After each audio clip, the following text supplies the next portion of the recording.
শেখ আব্দুল্লাহ বিন আব্দুর রাজ্জাক হাফিজাহুল্লাহকে তার সারগর্ভ বক্তব্য পেশ করার জন্য বিনীতভাবে আহ্বান জানাচ্ছি।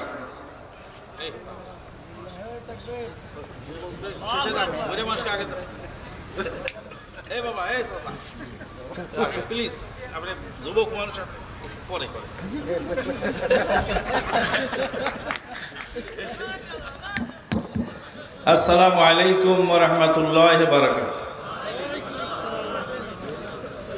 বুড়ে মানুষ কখন মরে যায় তার নেই ঠিক, ওকে আগে পার করে খেদায় দাও। ইন্নাল হামদুলিল্লাহি ওয়াহদাহু ওয়াসসালাতু ওয়াসসালামু আলা মান লা নাবিয়্যা বা'দাহু নবিয়িনা মুহাম্মাদিন ওয়া মান দা'a বিদাওয়াতিহি ওয়াস্তান্না বিসুন্নতিহি ওয়া সারা আলা নাহজিহি ইলা ইয়াউমিদ্দিন, আম্মা বা'দ। ফাকাদ আরশাদাল বারি ফি মু'যামি তানজিলিহি ওয়া 'আযীমি খিতাবিহি بعد أعوذ بالله من الشيطان الرجيم شهر رمضان الذي أنزل فيه القرآن هدى للناس وبينات من الهدى والفرقان وقال النبي الأمين صلى الله عليه وسلم القرآن والصيام يشفعان لصاحبهما يوم القيامة يقول القرآن يا رب منعته عن النوم بالليل فشفعني فيه ويقول الصيام يا رب منعته عن الشهوات بالنهار فشفعني فيه قال فيشفعان أو كما قال عليه الصلاة والسلام। আল্লাহ পাকের অশেষ মেহেরবানিতে ঐতিহ্যবাহী জিকে একাডেমির যে সম্মেলন, শেষ সম্মেলন বহু চড়াই উতরাই পেরিয়ে অবশেষে অনুষ্ঠিত হয়েছে। ফালিল্লাহিল হামদু ওয়াল মিন্না। যে আল্লাহ পাকের দয়ায় এই অনুষ্ঠানটি অনুষ্ঠিত হলো, তারই বারগাহে শুকরিয়া। আর যে সমস্ত ভাইদের ঐকান্তিক সহযোগিতায় এই অনুষ্ঠানটি হতে চলেছে, আল্লাহ পাক তাদেরকে পরকালের নাজাতের ওসিলা বানিয়ে দিন, আল্লাহুম্মা আমিন। দরুদ ও সালাম বর্ষিত হোক সেই নবী মুহাম্মদুর রাসূলুল্লাহ সাল্লাল্লাহু আলাইহি ওয়াসাল্লামের প্রতি, যিনি আমাদের কাছে ইসলাম আমানত রেখে গেছেন। তারাকতু ফীকুম আমরাইনি লান তাদিল্লু মা তামাসসাকতুম বিহিমা, তোমাদের কাছে দুটো জিনিস রেখে গেলাম, কশ্চিন কালেও তোমরা পথভ্রষ্ট হবে না, যতদিন পর্যন্ত এই দুটো জিনিস আঁকড়ে ধরে থাকবে। মহতারাম সভাপতি, মাননীয় পরিচালক, উপস্থিত ওলামায়ে কেরাম ও সুধী মণ্ডলী, দূর দূরান্ত থেকে আগত সমাগত ভক্তিভাজন মুরব্বিয়ান, সমবয়সী বন্ধুবর্গ, স্নেহের বয়োকনিষ্ঠ ভ্রাতৃ ও শ্রোতৃ মণ্ডলী, জবানিকার অন্তরালে অদূরে সুদূরে শ্রদ্ধাস্পদিনী সিনাশী মা ও ভগ্নীগণ, আমার আজকের আলোচ্য বিষয় মুমিনের রমাদান কোরআনময়। রমাদান মাসে মুমিনদেরকে আল্লাহ পাক যে অনন্য বৈশিষ্ট্য দিয়েছেন, তার মধ্যে একটা হলো নুজুল কোরআন। মহান আল্লাহ পাক বলেন, শাহরু রমাদান আল্লাযী উনজিলা ফীহিল কুরআন হুদাল লিন-নাসি ওয়া বায়িনাতিম মিনাল হুদা ওয়াল ফুরকান। কয়েকদিন আগে শবে বরাত গেল। শবে বরাতের কথা তো কোরআনে আসছে, আসে নাই? আলেম ওলামাদের বয়ান করলেন যে এই রাতকে আল্লাহ পাক লাইলাতুম মুবারাকা বলেছেন। আউযু বিল্লাহি মিনাশ শাইতানির রাজিম। হামিমুল কিতাবিল মুবিন। ইন্না আনজালনাহু ফি লাইলাতিন মুবারাকাহ। ইন্না কুন্না মুনজিরিন। এই যে মুবারাকা লাইলা, এটা তো শবে বরাত। তাহলে আগের আয়াতের আগের অংশটুকু আপনি পড়বেন না? হামিমুল কিতাবিল মুবিন। ইন্না আনজালনাহু ফি লাইলাতিন মুবারাকাহ। ওয়াল কিতাবিল মুবিন, সুস্পষ্ট কিতাবের শপথ। নিশ্চয় আমি উহা নাজিল করেছি বরকতের রাত্রি। ইন্না আনজালনাহু ফি লাইলাতিল কদর, নিশ্চয় আমি উহা নাজিল করেছি কদরের রাত্রিতে। তাহলে লাইলাতুল মুবারাকা হলো শবে বরাত, আর লাইলাতুল কদর হলো শবে কদর। তাহলে কোরআন কি শবে বরাতে একবার নাজিল হয়েছে আর শবে কদরে আবার নাজিল হয়েছে? না, জানে নাই, বোঝে নাই যে একই রাতের দুই নাম। একই রাতের কয় নাম? দুই নাম। একটা হলো লাইলাতুল মুবারাকা আর একটা হলো লাইলাতুল কদর। একই জিনিসের দুই নাম হয়, একটা হলো নুন আর লবণ। তো বলদ চাকরকে পাঠিয়েছে বাজার করতে, তো নুন 1 কেজি কিনেছে আর লবণ 1 কেজি কিনেছে। আর চাকরানি রান্না করার সময় নুন 1 চামচ দিছে তরকারিতে, আর লবণ আর 1 চামচ দিছে। এবার খাইতে যায়, বলছে রে সর্বনাশী, ওরে কি রান্না করেছিস, খাওয়া না খায় কেন? যে জিনিস যত প্রয়োজন তার যখনই বেশি হয়ে যায় তখনই ব্যাড অ্যাড। লবণ 1 চামচ লাগবে তরকারিতে, যখন তরকারিতে লবণ ছাড়া খাওয়া যায় না, কিন্তু যখন ওটাতে 1 চামচ বেশি দিয়ে দিলেন তখন কি হয়ে গেল? Bad add. আর যেটাই ব্যাড অ্যাড সেটাই হলো আরবিতে বিদআত। আরবিতে হলো বিদআত আর ইংরেজিতে ব্যাড অ্যাড। যখন 1 চামচ ছিল তখন ভালো ছিল, যখনই 2 চামচ হয়ে গেল তখন কি হয়ে গেল? চায়ের মধ্যে 2 চামচ চিনি হলে 1 চামচের জায়গায় চা কি চা থাকে না, শরবত হয়ে যায়। তরকারিতে লবণ 1 চামচ বেশি হলে তরকারি কি তরকারি থাকে না, অখাদ্যে পরিণত হয়। বলে রে সর্বনাশী, তরকারিতে এত লবণ বেশি হলো কেন?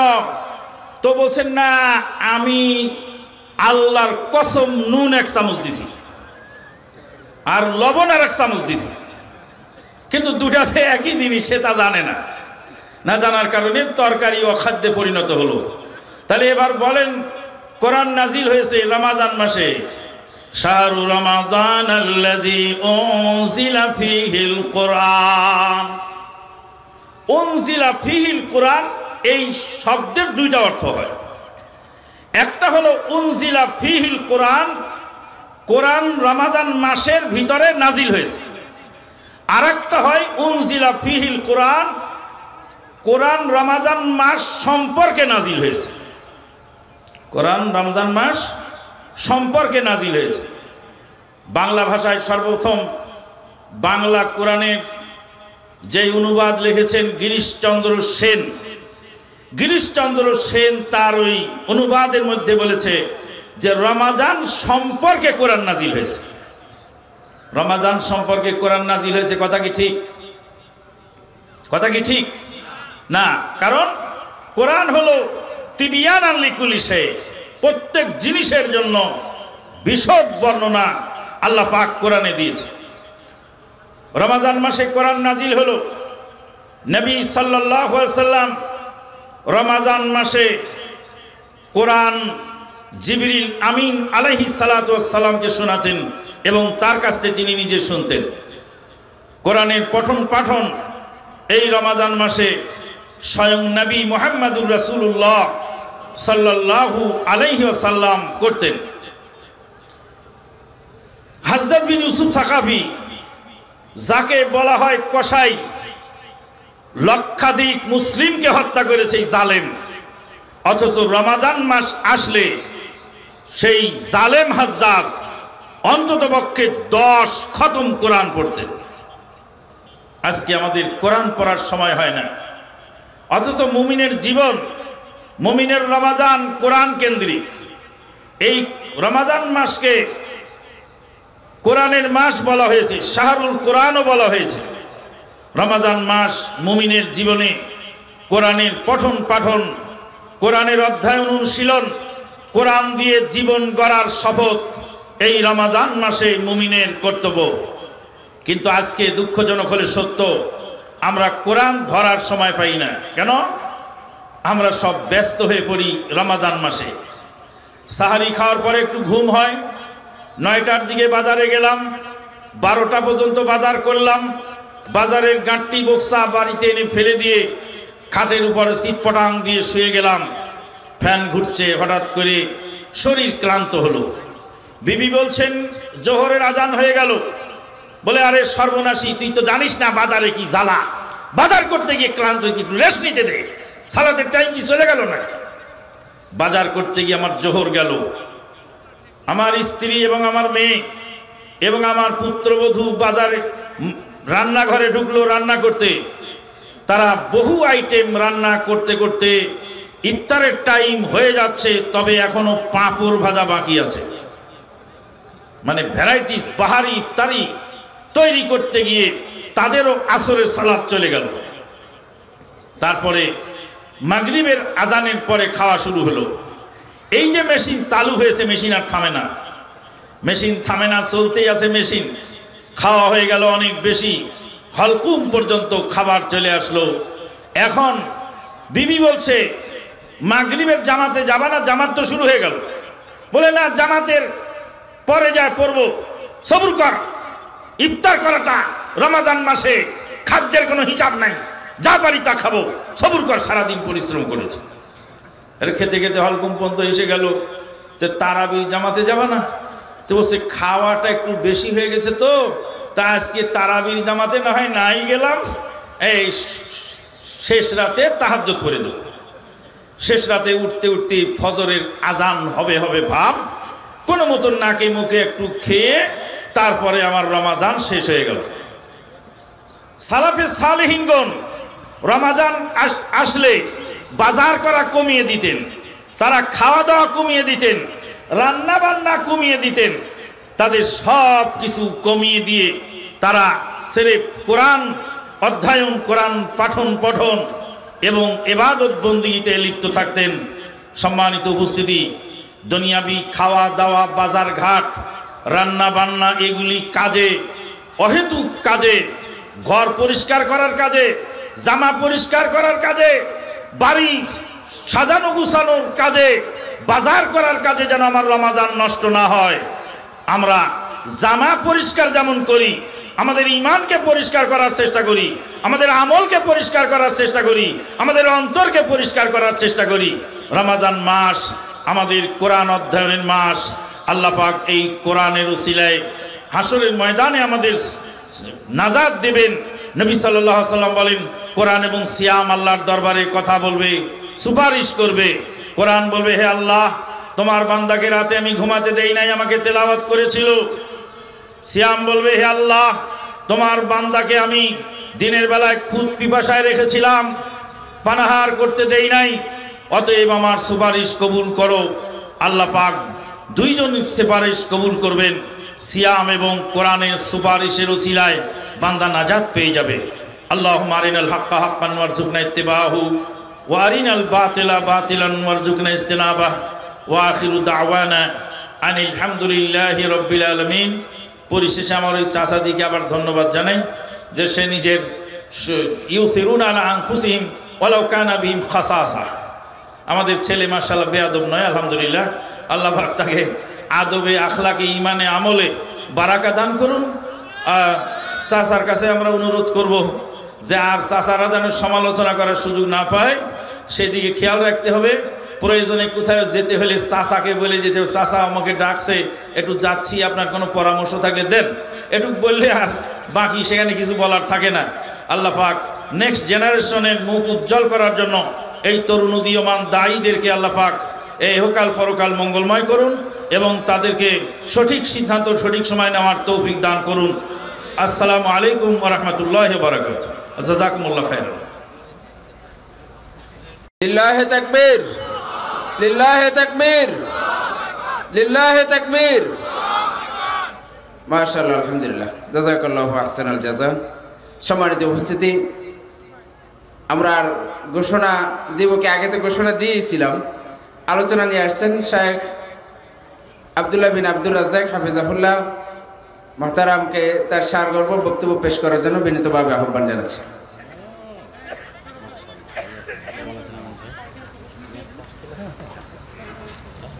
আরেকজন শায়েখ কিন্তু আমাদের মধ্যে এখানে উপস্থিত আছেন, সকলে দেখছেন তো?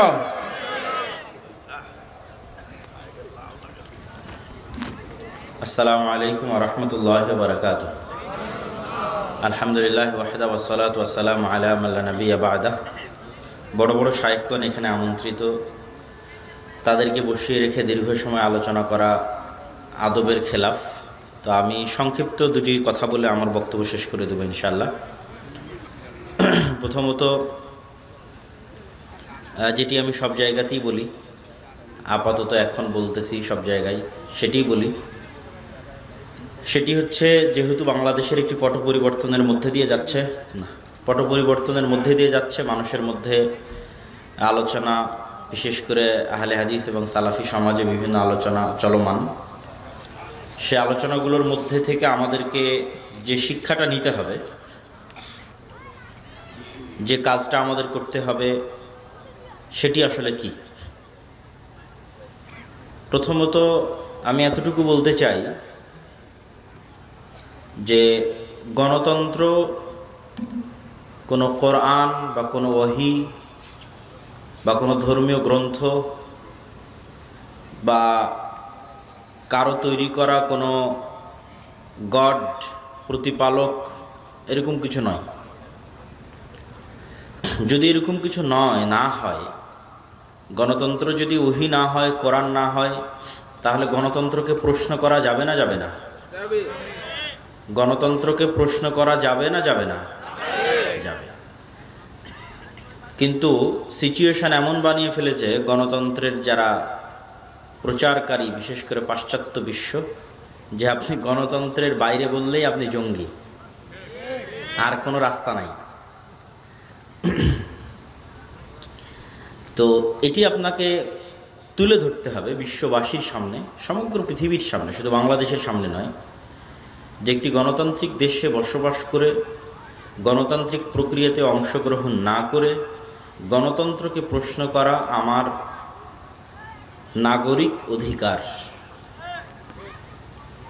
কে যাচ্ছে কে যাচ্ছে না সেটার প্রশ্ন ভিন্ন, কিন্তু এটা সম্পূর্ণ একটা ডিফারেন্ট আলোচনা, সম্পূর্ণ একটা ভিন্ন মুভমেন্টের কথা বলা হচ্ছে, যে মুভমেন্টটা ডাইরেক্ট গণতন্ত্রকে কোশ্চেন করবে, গণতান্ত্রিক সিস্টেমকে কোশ্চেন করবে, গণতান্ত্রিক সিস্টেমকে প্রশ্ন করবে, এবং সেই প্রশ্নগুলো মানুষের জানা থাকা উচিত, মানুষের মধ্যে চর্চা থাকা উচিত, তারপর মানুষই সিদ্ধান্ত নেবে। সেই প্রশ্নগুলোর এক নম্বর প্রশ্ন হচ্ছে, বা অসংখ্য প্রশ্ন আসতে পারে, সারমর্ম প্রশ্ন হচ্ছে, গত দীর্ঘ 16 বছর বাংলাদেশে যে শাসন ব্যবস্থা ছিল, সেটি কি ইসলামের নামে ছিল না গণতন্ত্রের নামে ছিল? গণতন্ত্রের নামে ছিল। গত 16 বছর যে শাসন ব্যবস্থা ছিল, সেটা ইসলামের নামে ছিল না সেকুলারিজমের নামে ছিল? ধর্মনিরপেক্ষ মতবাদের নামে ছিল। তার মানে গত 16 বছর যত খুন, গুম, হত্যা, ক্রসফায়ার, আয়নাঘর, এগুলোর জন্য ইসলাম দায়ী না এগুলোর জন্য গণতন্ত্র, সেকুলারিজম দায়ী? কিন্তু যারা এই সিস্টেমটা টিকিয়ে রাখতে চায়, তারা জানে যে যখন সিস্টেম অকেজো হয়, যেহেতু এগুলো অকেজো অচল সিস্টেম, তারাও জানে, তখন নির্দিষ্ট ব্যক্তির প্রতি রাগ উঠিয়ে দেওয়া হয় জনগণের। সবার ক্ষোভ তখন সিস্টেমে নয়, ওই ব্যক্তির উপর। তারপরে তারাই আবার বাধ্য করে ওই ব্যক্তিকে পদত্যাগ করতে, সকল দেশে, পৃথিবীর সব দেশে, শুধু এক দেশে নয়। যখন ওই ব্যক্তির উপর মানুষের রাগ ওঠে আর ওই ব্যক্তি পদত্যাগ করে, তখন মানুষের রাগ ঠান্ডা হয়ে যায়। মানুষের রাগ যখন ঠান্ডা হয়ে যায়, তখন সিস্টেম টিকে যায়। মানে যেই জগদ্দল পাথর যে সিস্টেমটা ছিল, ওই সিস্টেমটা এখনো টিকে আছে না? নাই? ঠিক আছে। অথচ মানুষের এটি বোঝা উচিত ছিল যে এই সমস্ত হত্যাকাণ্ড, জুলুম, নির্যাতন ব্যক্তির মাধ্যমে হয় না, সিস্টেমের মাধ্যমে হয়। তো এই জন্য আরও প্রশ্ন রাখতে হবে কি, সমাজতন্ত্র বলেন, ডেমোক্রেসি বলেন, সেকুলারিজম বলেন, এগুলো হচ্ছে ইনজাস্টিস, তথা মানুষকে জাস্টিস দিতে, ন্যায় দিতে ব্যর্থ। পৃথিবীতে কোথাও দিতে পারেনি, বাংলাদেশেও পারবে না, ভবিষ্যতেও পারবে না, কিয়ামত পর্যন্ত পারবে না। মানুষ এবং নাগরিকদের, মুসলমানদের শুধু নয়, স্বাভাবিক যে কোনো মানুষকে তার ন্যায় বুঝিয়ে দিবে, এই ন্যায় বুঝিয়ে দেওয়ার সিস্টেম গণতন্ত্র, সমাজতন্ত্র এগুলোর মধ্যে নাই।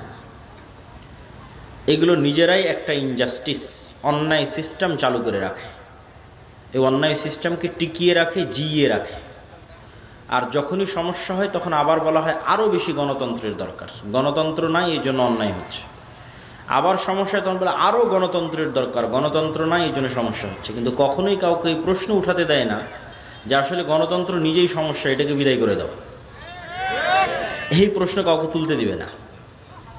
কিন্তু এই প্রশ্নটা তুলতে পারবে একমাত্র যারা ইন্টেলেকচুয়াল, মেধার লেভেলে অনেক সর্বোচ্চ পর্যায়ের, তারা এই জিনিসটা ধরতে পারে যে এখানে বলা হয় মানুষের শাসন, কিন্তু আসলে মানুষের শাসন নয়। যখন একটা মানুষের আপনি টাকা পয়সা ছিনতাই করে নিতে চান, তখন তাকে ইঞ্জেকশন দিয়ে অজ্ঞান করে দিয়ে তার টাকা পয়সা ছিনতাই করে নিলেন। তো এখানকার ইঞ্জেকশনটা কি? এখানকার ইঞ্জেকশনটা হচ্ছে, এখানকার নেশাটা হচ্ছে আপনি ভোট দিতে পারবেন। আপনাকে ছলে বলে কৌশলে এই একটা মজা আপনাকে দেওয়া হয়, ঠিক আছে? যেমন মানুষ যখন কোনো নারীর প্রেমে পাগল হয় তখন তার পাল্লায় পড়ে সহায় সম্পত্তি সম্বল সব হারিয়ে দেয়, কিন্তু বুঝতে পারে না যে কি থেকে কি হয়ে গেল। তো এইটা একটা মজা যে আমি 5 বছর পর একদিন ভোট দিতে পারবো, কিন্তু আমার কাছ থেকে ওই একদিনের ভোট নিয়ে বাকি 5 বছর যে আমার কাঁঠাল আমার মাথা দিয়ে ভেঙে আমার ধন সম্পত্তি, আমার টাকা পয়সা সব লুটে নিয়ে চলে যাবে, আমার কিছু বলারও থাকবে না, কিছু করারও থাকবে না। তো এই চালাকিটা একমাত্র যারা ইন্টেলেকচুয়াল লেভেলে হাই পর্যায়ে থাকে তারা ধরতে পারে। আর একটা ভোট বিক্রি করা বাঙালির কাছে কিছুই নয়। যেহেতু আমি আপনাদের রূপগঞ্জে থাকি সেহেতু জানি, গত নির্বাচনের সময় ছিলাম তখনও দেখেছি। আর মুসলমানদের সবচেয়ে বড় সমস্যা যেটা আমি বলি যে কেন আল্লাহ মুসলমানদের রাষ্ট্র ক্ষমতায় দিচ্ছে না, রাষ্ট্র ক্ষমতা পাওয়ার যোগ্য হতে হলে তো আল্লাহ রাষ্ট্র ক্ষমতায় দিবে। কেন? রাষ্ট্রে ইসলাম মানে তার নিজস্ব ব্র্যান্ডিং আছে। রাষ্ট্রে ইসলামের ব্র্যান্ডিং হচ্ছে ন্যায় বিচার। ঈসা আলাইহিস সালামের ক্ষেত্রে বলা হয়েছে উনি পৃথিবীতে নেমে আসবে, নেমে এসে সমগ্র পৃথিবীতে ন্যায় বিচার প্রতিষ্ঠা করবে, এটা ব্র্যান্ডিং। এই জন্য পৃথিবীতে আসা সকল নবী রাসূল সবাই সত্যবাদী এবং ন্যায়পরায়ণ ছিলেন। আল্লাহ নিজে ন্যায়পরায়ণ, তিনি ন্যায়ের সাথে পৃথিবী পরিচালনা করেন, ন্যায়ের সাথে বিচার করেন। আল্লাহ হচ্ছে সকল ক্ষমতার মালিক। আল্লাহ যদি তার দয়ায় কাউকে ক্ষমতা দেয় তো তাকেই দিবে যে ন্যায় প্রতিষ্ঠা করতে পারবে। এটা আল্লাহর রাষ্ট্র ক্ষমতার ব্র্যান্ডিং, ইসলামের রাষ্ট্র ক্ষমতার ব্র্যান্ডিং। কিন্তু আপনি মসজিদে যান, মাদ্রাসায় যান, ইসলামী দলে যান, ইসলামী সংগঠনে যান, বাহ্যিক যে রিচুয়ালস, আনুষ্ঠানিকতা, সালাত, সিয়াম, হজ, যাকাত, এগুলো সবই আছে। কোথায় মুসলমানেরা দুর্বল? ন্যায় প্রতিষ্ঠায়, সত্যবাদিতাই দুর্বল। আলেম ওলামা থেকে শুরু করে মসজিদ মাদ্রাসা, সাধারণ মুসলমান সব পর্যায়ে। বাংলাদেশ, ভারত, পাকিস্তানে আরও ভয়াবহ অবস্থা। আমাদের জন্ম নিবন্ধন থেকে শুরু করে, আমাদের এনআইডি কার্ড থেকে শুরু করে, আমাদের জমির দলিল থেকে শুরু করে যত রকমের অফিস আদালতে আমরা যাই সব কিছু মিথ্যার উপর প্রতিষ্ঠিত। ইউরোপ আমেরিকায় যত মুসলমান গেছে তাদের 90% ডকুমেন্টস মিথ্যা, তথ্য মিথ্যা, কথা মিথ্যা, সরকারের কাছে অতিরিক্ত বেনিফিটস নিচ্ছে মিথ্যা, পুরো লাইফটা মিথ্যার উপর প্রতিষ্ঠিত। তাহলে সেই মুসলমান কিভাবে রাষ্ট্র ক্ষমতার দায়িত্ব নেবে? এই অঞ্চলের মানুষ তো আরও এই দিক থেকে আরও এক ধাপ এগিয়ে, কিভাবে বোনের সম্পত্তি নিয়ে নেওয়া যায়, কিভাবে বাপের থেকে সম্পত্তি লিখে নেওয়া যায়, কিভাবে বোনকে লাওয়ারিস করা যায়, দূরের সম্পত্তি দেওয়া যায়, কম দামি দেওয়া যায়, বিলে দেওয়া যায়। মানে প্রত্যেকটা মানুষ ইনজাস্টিসের সাথে, অন্যায়ের সাথে জড়িত। এই মানুষগুলোকে যদি রাষ্ট্র ক্ষমতায় বসান, এরা তো গত 16 বছর যা দুর্নীতি হয়েছে তার চেয়ে বড় দুর্নীতিবাজ হবে। তাহলে কিভাবে মুসলমানরা কল্পনা করবে যে আল্লাহ তাকে রাষ্ট্র ক্ষমতা দিবে? সে তো যোগ্য হতে পারে না। এটা সাধারণ জনগণের কথা। আপনি মসজিদ, মাদ্রাসা, ইসলামী দল, ইসলামী সংগঠনে যান, একই অবস্থা। যে সবচেয়ে বেশি চামচামি করতেছে দলের আমির, তাকেই পদ দিয়েছে। আর যে সবচেয়ে বেশি পরিশ্রম করে কাজ করেছে ওকে বের করে দিয়েছে। তাহলে সে তার নিজের দলে জাস্টিস প্রতিষ্ঠায় ব্যর্থ। সুতরাং এটা ইম্পসিবল যে আল্লাহ তাকে যোগ্য মনে করবে যে সে রাষ্ট্রনায়ক হবে, এটা অসম্ভব। সে ডেমোক্রেসিতে রাষ্ট্রনায়ক হতে পারে, সমাজতন্ত্র, গণতন্ত্র, মারামারি, অন্যায় উপায় রাষ্ট্রনায়ক হতে পারে, কিন্তু আল্লাহর দয়ায়, ইসলামের নামে আল্লাহর দয়ায় রাষ্ট্রনায়ক হতে পারবে না। কেননা সে তার নিজের গণ্ডির মধ্যে ন্যায় প্রতিষ্ঠায় ব্যর্থ, তার পরিবারে ন্যায় প্রতিষ্ঠায় ব্যর্থ, তার দলে ন্যায় প্রতিষ্ঠায় ব্যর্থ, তার পদে ন্যায় প্রতিষ্ঠায় ব্যর্থ, তার প্রতিষ্ঠানে ন্যায় প্রতিষ্ঠায় ব্যর্থ, তার মসজিদে ন্যায় প্রতিষ্ঠায় ব্যর্থ। সুতরাং আল্লাহর দৃষ্টিতে সে রাষ্ট্রনায়ক হওয়ার যোগ্য নয়। একই অবস্থা OC, AC land, sub registrar, DC থেকে শুরু করে যত সরকারি পদবি আছে, চাকরিজীবী আছে, সবাই স্বাক্ষর করতেছে, ঘুষ নিচ্ছে, আবার আজান হলে মসজিদে নামাজ পড়তে চলে যাচ্ছে। তো তারা মানুষের কাছে ক্ষমা নিয়ে, আল্লাহর কাছে ক্ষমা নিয়ে জান্নাতে যেতে পারে, কিন্তু আল্লাহ তাকে ইসলামের নামে রাষ্ট্র ক্ষমতা দিবে এটা অসম্ভব। গোলামি থাকবে। আর আমাদের নেচার, রক্তের মধ্যে যে গোলামি মিশে আছে তার সবচেয়ে বড় উদাহরণ কি? 16 বছরের জগদ্দল পাথর ফ্যাসিজম সরে যাওয়ার পর চাঁদাবাজি কম হওয়ার কথা ছিল না নাই হওয়ার কথা ছিল না বেশি হওয়ার কথা ছিল? নাই হয়ে যাওয়ার কথা ছিল। নাই হয়েছে না বেশি হয়েছে? বেশি হয়েছে। কেন বেশি হয়েছে? আমাদের রক্তের মধ্যেই তো জুলম, মিথ্যা, অন্যায় মিশে আছে। আর এটাই হচ্ছে গণতন্ত্রের সবচেয়ে বড় সফলতা, যে গণতন্ত্র মানুষকে মানুষের বিরুদ্ধে লাগিয়ে, ক্ষমতার মারামারি গণ্ডগোল লাগিয়ে, ইনজাস্টিস ছড়িয়ে, অন্যায় ছড়িয়ে, ক্ষমতার মোহ সবার মধ্যে ছড়িয়ে সে তার সিস্টেম টিকিয়ে রাখতে চায়। এই জন্য মিথ্যা ছাড়া আপনি গণতন্ত্রের রাজনীতি করতে পারবেন না, অন্যায় ছাড়া গণতন্ত্রের রাজনীতি করতে পারবেন না। মিথ্যা এবং অন্যায় পরিপূর্ণ হবে এই রাজনীতি। সম্মানিত উপস্থিতি, আবু সুফিয়ান যখন কাফের মুশরিক, যখন রাসূল সাল্লাল্লাহু আলাইহি ওয়াসাল্লাম তার চিরন্তন শত্রু, বুখারীর লম্বা হাদিস একদম শুরুর দিকে আছে, তখনও আবু সুফিয়ান আল্লাহর নবীর বিরুদ্ধে মিথ্যা বলেনি। কেন? বাই ডিফল্ট, বাই বর্ন, নেতৃত্বের যোগ্যতা তার মধ্যে আছে। কাফের মুশরিক হতে পারে, কিন্তু সে জন্মগত নেতা, আর নেতা মিথ্যা বলতে পারে না। এই জন্য আবু সুফিয়ানের পরবর্তী বংশধরেরাই কিন্তু উমাইয়া শাসন আমলে আবু সুফিয়ানের সন্তান মুআবিয়া রাদিয়াল্লাহু তাআলা আনহু এবং তাদের পরবর্তী বংশধর উমাইয়া শাসন আমলেই সব মুসলিম খেলাফা বিজয় হয়েছে। তারিক বিন জিয়াদ বলেন, মোহাম্মদ বিন কাসেম বলেন, যার কথাই বলেন, এরা সব উমাইয়া শাসন আমলে সমগ্র পৃথিবী বিজয় করেছে। স্পেনের যে স্বর্ণ সভ্যতা সেটা উমাইয়া শাসন আমলে, কেন তাদের রক্তের মধ্যে নেতৃত্ব ছিল। আর এখন মুসলমানেরা যে কোনো রাজনৈতিক দলের এক নেতা আর এক রাজনৈতিক দলের নেতার বিরুদ্ধে মিথ্যার উপর ভিত্তি করেই তার রাজনীতি টিকে আছে। তাহলে এই মিথ্যার সিস্টেম, এই অন্যায়ের সিস্টেমকে যদি আপনি প্রশ্ন না করতে পারেন, তাহলে মনে করতে হবে পরাধীন। প্রশ্ন করা শিখতে হবে এবং অবশ্যই মুসলমানদেরকে যোগ্য হতে হবে, লিডার হতে হবে। লিডার হতে হলে সত্য বলতে হবে, ন্যায় প্রতিষ্ঠা করতে হবে নিজের সার্কেলে, নিজের ফ্যামিলিতে, নিজের সমাজে। যেমন মসজিদ থেকে, মাদ্রাসা থেকে শুধু এই দাওয়াতই কেন দেওয়া হবে যে আসেন সালাত আদায় করি, সিয়াম পালন করি, ইফতার দিই? এর বাইরে কি মসজিদ মাদ্রাসা আর কোনোই ভূমিকা নিতে পারে না? একটা এলাকায় যদি যৌতুকের ভিত্তিতে বিবাহ হয় সেটি কি থামাতে পারে না? একটা এলাকায় যদি কোনো বোনকে, কোনো কন্যা সন্তানকে তার পিতার সম্পত্তিতে অধিকার বুঝিয়ে না দেওয়া হয়, তো মসজিদ কি সেখানে ভূমিকা নিতে পারে না? পারে। একটা বাজারের উপর মেইন পয়েন্টে মসজিদ, সেই বাজারের লোকজনের কাছে চাঁদাবাজি করা হচ্ছে, সেটিকে মসজিদ থামাতে পারে না? পারে। এটার সুযোগই ছিল এখন। আবার যখন সামনে কোনো রাজনৈতিক দল দীর্ঘদিন ক্ষমতায় থাকবে, তখন গ্রাম পর্যন্ত তাদের সিন্ডিকেট চলবে। আর এখন যে শূন্যতা আছে, এই শূন্যতার জায়গায় মসজিদ, মাদ্রাসা, দ্বীনি শিক্ষা প্রতিষ্ঠান, ন্যায় নিষ্ঠাবান মানুষ, তাদের সুযোগ ছিল যে আমর বিল মারুফ ওয়ান নাহি আনিল মুনকারের মাধ্যমে অন্যায়ের বিরুদ্ধে যে সংগ্রামের কথা আল্লাহ বলেছেন, ইয়া আইয়ুহাল্লাযীনা আমানু কুনু কাওয়ামিনা লিল্লাহি শুহাদা বিল কিসত, তোমরা ন্যায় প্রতিষ্ঠাকারী হও, শুহাদা লিল্লাহ, আল্লাহর সাক্ষী হিসেবে, আল্লাহর জন্য, আল্লাহর সন্তুষ্টির জন্য ন্যায় প্রতিষ্ঠাকারী হও। পিতার বিরুদ্ধে হলো, মাতার বিরুদ্ধে হলো, যার বিরুদ্ধে হলো, ন্যায় প্রতিষ্ঠার চেষ্টা করো। মুসলমানেরা যখন স্লোলি এই এতটুকু নিশ্চিত করবে যে সে মিথ্যা বলবে না, সে ন্যায় প্রতিষ্ঠাকারী হবে, তার সন্তান বা তাদের বংশধর আশেপাশে যারা আছে তারা মিথ্যা বলবেন, ন্যায় প্রতিষ্ঠাকারী হবে, এই একটা কাজ যদি শুরু করে, মুসলমানেরা ধীরে ধীরে নেতা হওয়া শুরু করবে। আমরা তখন গোলাম আছি, আমাদের মানে নেচারের মধ্যে গোলামি আছে, বাহ্যিকভাবে গোলাম নাই, কিন্তু আমাদের আচরণের মধ্যে গোলামির আচরণ আছে। যেহেতু আমরা 190 বছর ব্রিটিশদের গোলাম ছিলাম, তো যখন মালিক কেউ থাকে তখন তার এটা মজা লাগে যে এখানে দুইটা গোলাম আছে, এর মধ্যে একটা টাকা ফেলে দিলাম, একটা রুটি ফেলে দিলাম, দুই গোলামে কাড়াকাড়ি করুক রুটি নিয়ে। এইটা যারা জালেম হয় তাদেরকে এটা মজা লাগে। তো ব্রিটিশরা আমাদের মধ্যে এই সিচুয়েশনই তৈরি করেছে যে আমরা মারামারি করব, মিথ্যা বলবো, কাটাকাটি করব। এটাই আমাদেরকে 190 বছর শিখিয়েছে। কেন? যখন ক্ষমতা থাকে না, টাকা থাকে না, যখন গোলাম থাকে, তখন এটা নেচার হয়। বানু ইসরায়েলের একই অবস্থা হয়েছে। ইউসুফ আলাইহিস সালাম চলে যাওয়ার পর যে 200-300 বছর তারা ফেরাউনের গোলামি করেছে, তো ফেরাউন ওদেরকে বাধ্য করেছে এরকম ন্যারো মাইন্ডেড হতে, সংকীর্ণ মনা হতে। এই জন্যই তো বানু ইসরায়েল মুসা আলাইহিস সালামের সাথে চলতে পারতো না। কেননা মুসা আলাইহিস সালাম স্বাধীন অবস্থায় ফেরাউনের বাড়িতে বড় হয়েছে, ওনার সেলফ রেসপেক্ট ছিল, আত্মমর্যাদা ছিল, আত্মসম্মান ছিল। আর বানু ইসরাইল গোলাম অবস্থায় বড় হয়েছে।